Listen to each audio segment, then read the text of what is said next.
सर्दी खांसी जुकाम में अदरक तुलसी काली मिर्च हल्दी। अच्छा अच्छा। आपको दवा खरीदने की जरूरत कहाँ है? जी जी। आपके घर के चारों ओर आयुर्वेद है। जी जी। आयुर्वेद के लिए आपको किसी दुकान में खड़े होने की आवश्यकता थोड़ी ना है। जी जी। आयुर्वेद तो आपके आसपास है, आपके किचन में आयुर्वेद है ना? उससे आप कैसे दूर हो? जी आप रोज काली मिर्च खाते हैं, रोज दालचीनी खाते हैं, जी जी। बस उसका उपयोग आपको पता होना चाहिए। भाई सूखी खांसी है, आप लौंग का काढ़ा बना के पी लीजिए, है ना? यदि कफ वाली खांसी है, अदरक तुलसी काली मिर्च का काढ़ा बना के पी लीजिए।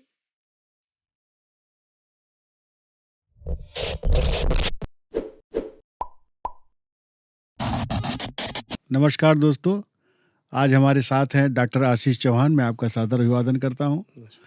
सिब्बल फाउंडेशन और तेरा ही तेरा कल्याण सोसाइटी की ओर से आज हमारे बीच में हैं जिन्होंने 1998 में बीएमएस की डिग्री ली और उसके बाद कोट्टकल केरला में आयुर्वेदशाला में 2 साल का प्रशिक्षण लिया और सिद्धहस्त होने के बाद आयुर्वेद की चिकित्सा प्रणाली से जुड़े और अनेक लोगों को अपने उपचार से लाभान्वित किया।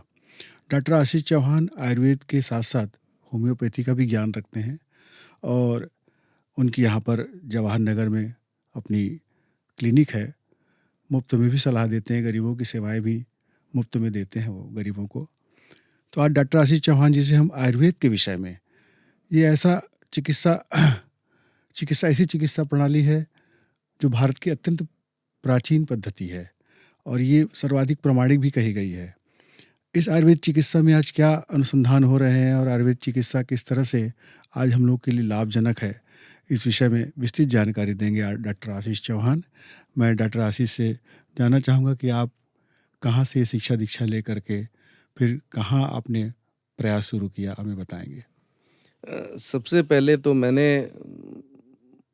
उत्तर प्रदेश कानपुर से मैंने किया है, आयुर्वेद से डिग्री प्राप्त की। जी। उसके बाद लगभग 2 साल तक मैंने कार्डियोलॉजी डिपार्टमेंट और न्यूरोलॉजी डिपार्टमेंट में काम किया। अच्छा। लखनऊ में। जी जी।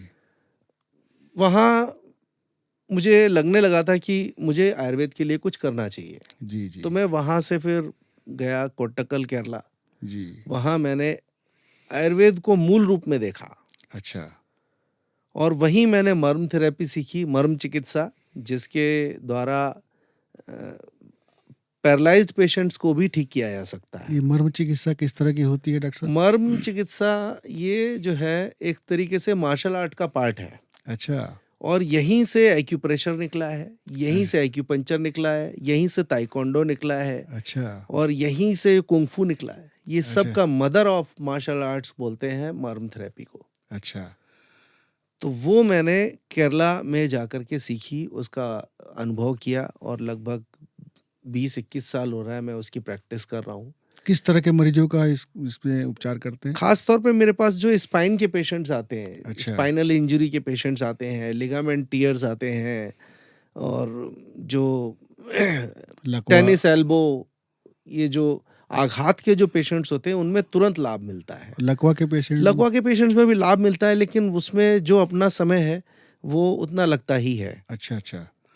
तो ये मुख्य रूप से नसों में ही उपचार की पद्धति है? हाँ, ये नसों में उपचार की पद्धति है। बेसिकली ये नर्वस सिस्टम को कई जगह जहाँ पे एनर्जी ब्लॉकेजेस हैं उनको खोलने जैसा है। अच्छा अच्छा। और अब मैंने बताया कि यहीं से एक्यूप्रेशर, एक्यूपंक्चर यहीं से निकला है। अच्छा। मर्म हमारे शरीर में लगभग 107 मर्म बोले हैं जी जी। और इसके अलावा भी और भी कई सारे सूक्ष्म मर्म हैं। कुल मिला के 156 मर्म है शरीर में, जी जी। जिसमें कुछ प्राण घातक हैं और कुछ पेन रिलीविंग है जी जी।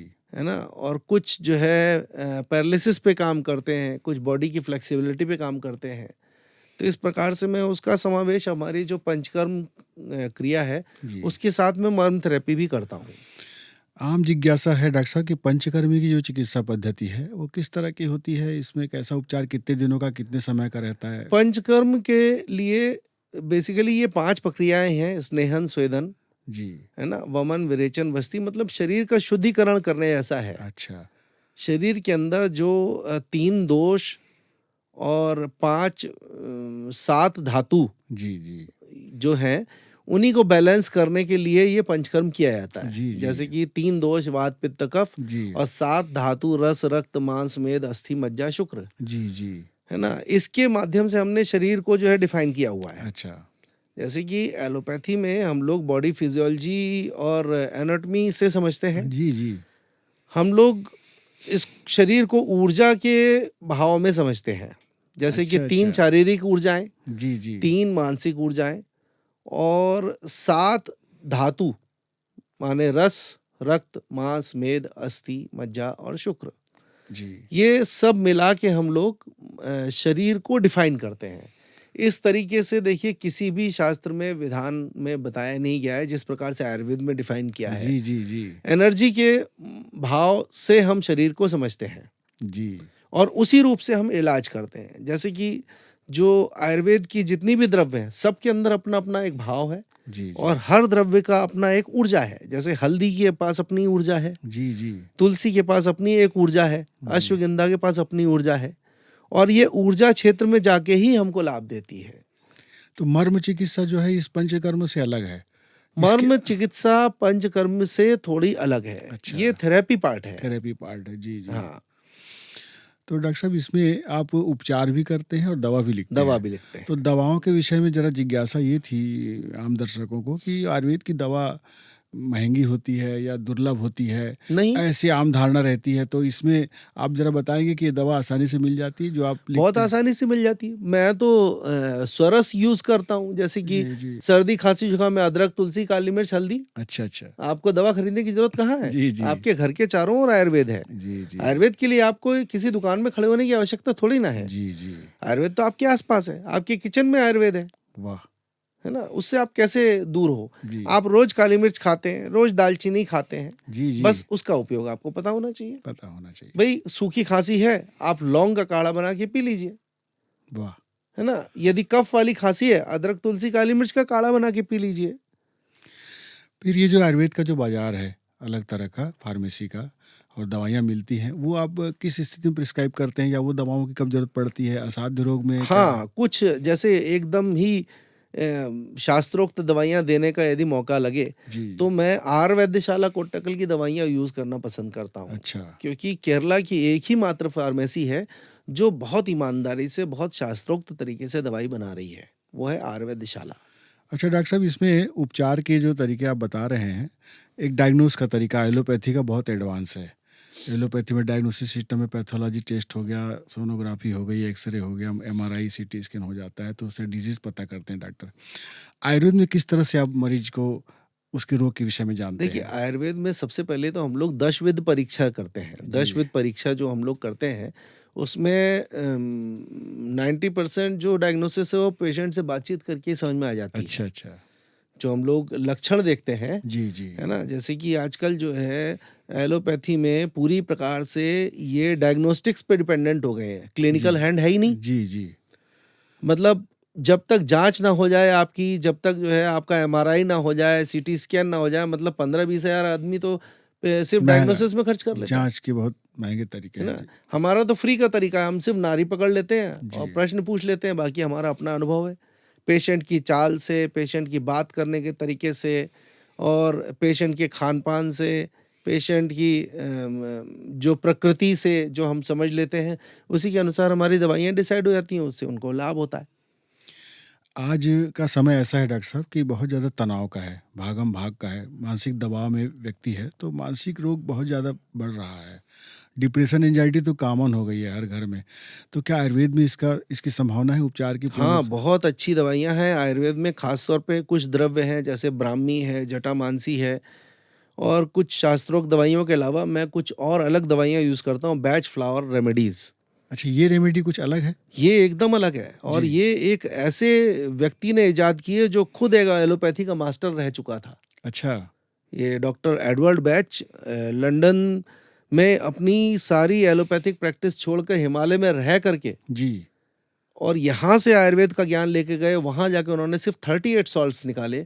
मैं उन्हीं 38 सॉल्ट्स को, वो फ्लावर एसेंसेस हैं, जी। उन्हीं 38 सॉल्ट्स को मतलब मिक्स करके अलग-अलग कॉम्बिनेशन जी, बना के जी। पेशेंट्स को देता हूँ और उससे बड़े साइकियाट्रिक इफेक्ट्स मुझे बहुत अच्छे मिलते हैं।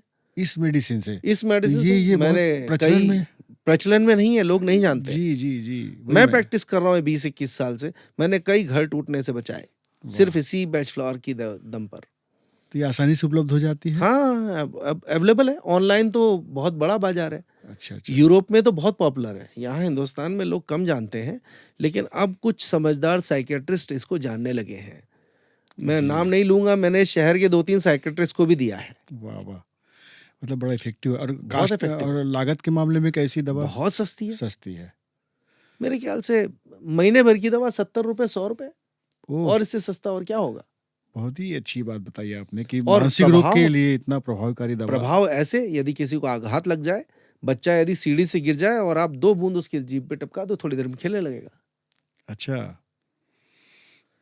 घर में यदि कोई अचानक दुर्घटना हो जाए, आप दवाई दीजिए, जो भी प्रभावित व्यक्ति है जी। वो 1-2 दिन में नॉर्मल हो जाएगा।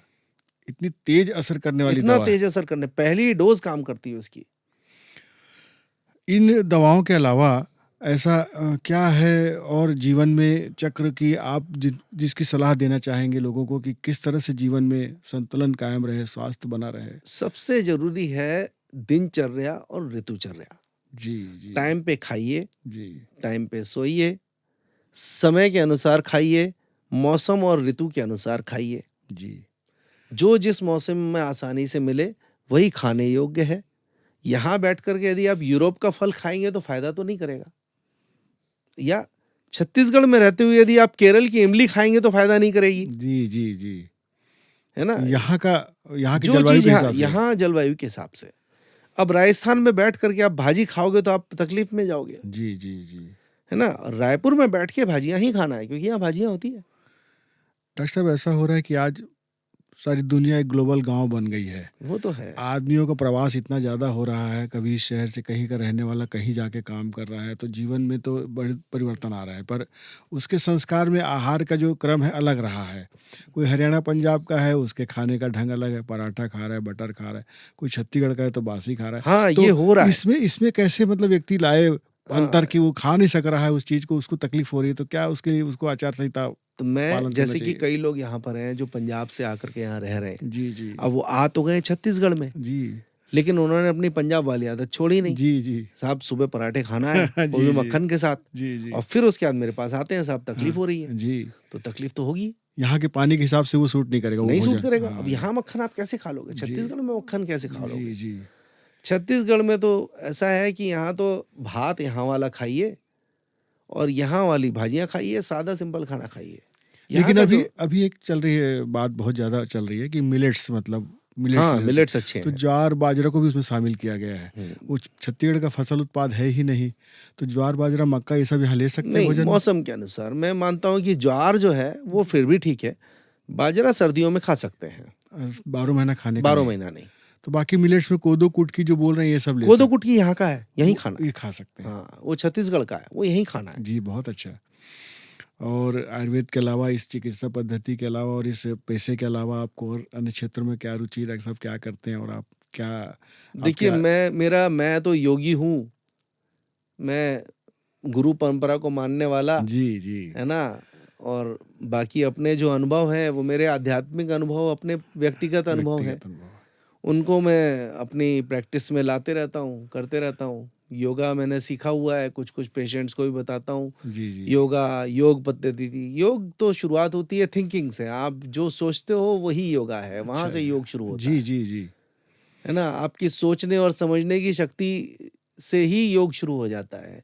फिजिकल योगा तो एक अलग है, वो फिजिकल योगा कोई भी कर सकता है, लेकिन जो योग है, जो फिजिकल तो आसनों पर केंद्रित आसनों है, पे किया जाता है, लेकिन योग कुछ और और है। योग जो है, जैसे कि कई लोग समाज सेवी लोग कर रहे हैं जी जी। सेवा, वो योग है। कर्म योग, राजयोग, धर्म योग हाँ, जो भी, कर्म योग, राजयोग, धर्म योग, है ना, और ज्ञान योग, ज्ञान योग, है ना, भक्ति योग। भक्ति भक्ति योग योग। तो सबसे बड़ा योग है। जी भक्ति जी। योग पे तो अभी लोग पीएचडी करने वाले हैं थोड़े दिन बाद, कि कैसे एक मेंटल पेशेंट को आप सिर्फ भक्ति योग से ठीक कर सकते हो। तो डॉक्टर साहब, इसमें जैसे आयुर्वेद की जो चिकित्सा पद्धति के साथ आप चल रहे हैं, कभी कभी एलोपैथ का सहारा लेना पड़ता है कि जरूरत नहीं पड़ती? बिल्कुल जरूरत पड़ती है। मैं ऐसा नहीं कहता कि आयुर्वेद में सब कुछ है, इमरजेंसी ट्रीटमेंट एलोपैथ से ऐसा कहीं नहीं। लेना चाहिए। ठीक है, डायग्नोस्टिक्स में कई बार मदद मिलती है, लेकिन अभी जो हॉस्पिटल का जो टेक्नोलॉजी आ गई है, जी हॉस्पिटल का जो कल्चर आ गया है, जी जी। उसमें कई सारी चीज़ें अनावश्यक हैं। जैसे कि मैं कई बार समझता हूँ कि पेशेंट को ज़बरदस्ती पैथोलॉजी क्यों कराया जा रहा है, अच्छा। या पेशेंट को ज़बरदस्ती रेडिएशन में क्यों डाला जा रहा है। आप बिना बात के एमआरआई कर रहे हो, बिना किसी कारण के सीटी स्कैन कर रहे हो। फिर अभी डायग्नोस्टिक्स इतनी तरह तरह की हो गई हैं कि पेशेंट का आधे से ज़्यादा खर्चा तो सिर्फ डायग्नोस्टिक में जाता डायग्नोसिस है। हो जाता और अभी जो बच्चे पढ़ के निकल रहे हैं एलोपैथ, उनका भी वही है, क्लिनिकल हैंड जीरो है। है। जी जी जी। हाथ लगा के आप पेशेंट के बारे में कुछ बता ही नहीं पा रहे। आप पैथोलॉजी का पूरी रिपोर्ट। प्रकार से पैथोलॉजी और रेडियोलॉजी और इमेजिंग पे ऊपर डिपेंडेंट है।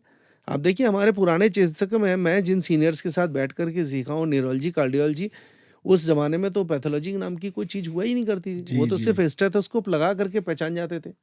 मैं याद करूँ, मैं सबसे पहली जो चेस्ट क्लिनिक जहाँ पर मैंने काम किया था, वो डॉक्टर तलवार, ही इज़ वेरी बहुत मेरे ख्याल से ईस्टर्न नॉर्थ ईस्टर्न यूपी के सबसे बड़े चेस्ट फिजिशियन थे डॉक्टर तलवार। उनके पास मैं पहले काम किया जी जी। और उनका इतना अच्छा डायग्नोसिस था कि वो जो है सिर्फ स्टेथोस्कोप लगा करके वो इमेजिंग बना देते कि ऐसा एक्सरे आएगा, जा करा के देख ले। वाह।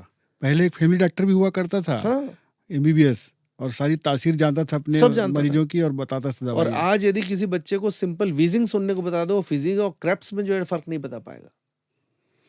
तो हम लोगों ने तो वैसे ही सीखा है। जी जी। एक बहुत बड़ी बीमारी जो विश्वव्यापी है, जिसका इलाज अभी तक कारगर नहीं हुआ है डॉक्टर साहब, कैंसर का।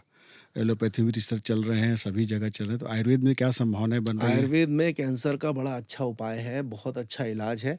बल्कि आयुर्वेद के साथ मैं अब यूज़ कर रहा हूँ इलेक्ट्रो होम्यो मेडिसिन्स। जी जी इलेक्ट्रो होम्यो मेडिसिन्स जो है ना, बेसिकली जो है लिम्फेटिक सिस्टम पे काम करती हैं। जी जी।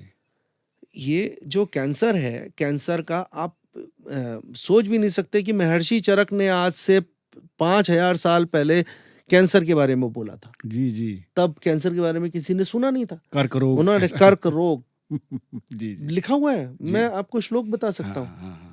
और उसका उन्होंने निदान भी बताया था, प्रज्ञापराध, और वो जिस के कारण ये होता है। अच्छा। और इसका सबसे पहली चिकित्सा है दैवव्यपाश्रय, माने कि ईश्वर का ध्यान करो। वाह। यदि ऐसा कुछ हो गया है, आपके जेनेटिक स्ट्रक्चर में प्रॉब्लम है, जी जी। तो आप ईश्वर का ध्यान करो।